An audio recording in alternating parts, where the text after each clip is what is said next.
Hello my friends, welcome to Canadian Immigration Channel from lptoronto.com. I want to open a discussion today with respect to licensed occupations. What should you do upon arrival to Canada? So set aside the whole immigration process, right? We discussed multiple programs on our channel. We got, I think, most of the answers for questions you may have. Now, say you're a doctor, you're an architect, you're a lawyer, and your occupation requires licensing. What should you do upon arrival to Canada? Because that could be the biggest disappointment of your life, right? You're coming in, you got a country of your dreams. While you would be excited for the first month, maybe a couple of months, depending on how much money you got in your pockets. But now, sooner or later, you would realize, and probably sooner than later, that money are actually drained out. Now, you got to put food on the table for your family.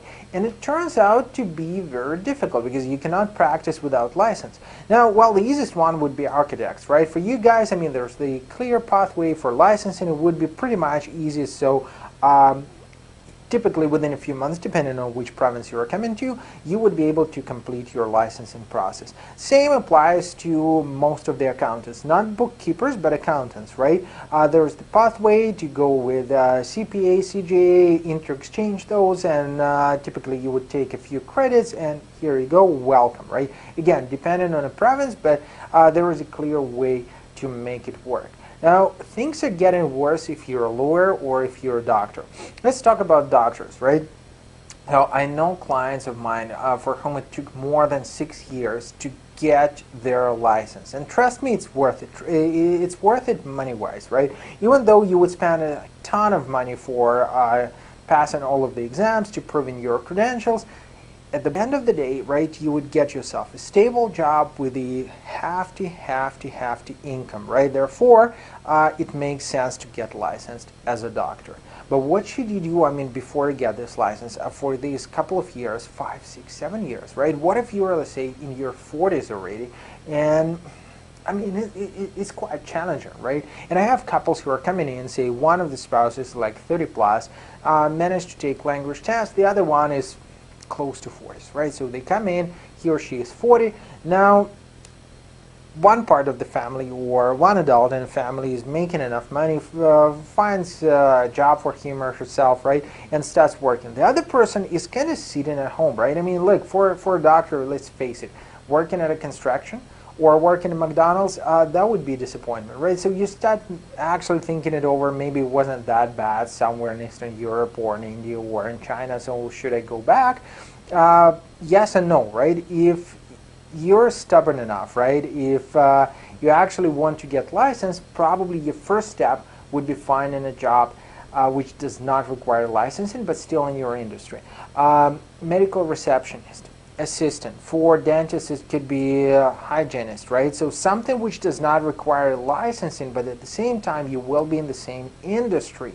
So that will allow you to move forward and pretty much be in the same environment you're used to and communicate on a daily basis with people who might actually went through the same procedure as you would have to in order to get licensed. And it helps a ton to realize what you should do, how to deal with that hurdle of documents to get yourself a license. Sometimes it's much easier to downgrade your skills and say, for a doctor, consider an option. Okay, so what if I go and complete courses and become, say, a paramedic? Or what if I become a licensed nurse, right, versus a regular doctor, but at the same time, I will be working in a clinic which will allow me to have maybe not a hefty income, but at the same time stable income, right? That is at least something for a newcomer. The most difficult ones out of all those, right, with the doctors, dentists, and architects and accountants, I would say lawyers, right? Because, well, there is no procedure where you could usually get a license as a lawyer simply because you're trained in a particular area of law in a particular part of the world, right? You cannot just transfer your knowledge, say, from somewhere from Hungary to Canada. You just cannot say, well, I graduated somewhere in Pakistan, now I will get my license in Canada just passing several exams. You would have to study afresh. And that prevents many lawyers from immigrating because they just understand that, I mean, look, who am I upon arrival? Guys, consider something as easy as, say, going for studies and completing courses and becoming a paralegal, right? You will still be able to practice. There will be like a couple steps below the typical lawyer, but at the same time, you will still be able to secure yourself a pretty good income. Especially for a newcomer. So you will be able to be in your career, you will be able to do what you're used to do, but at the same time, again, it's not like a lawyer, but you're still able to practice.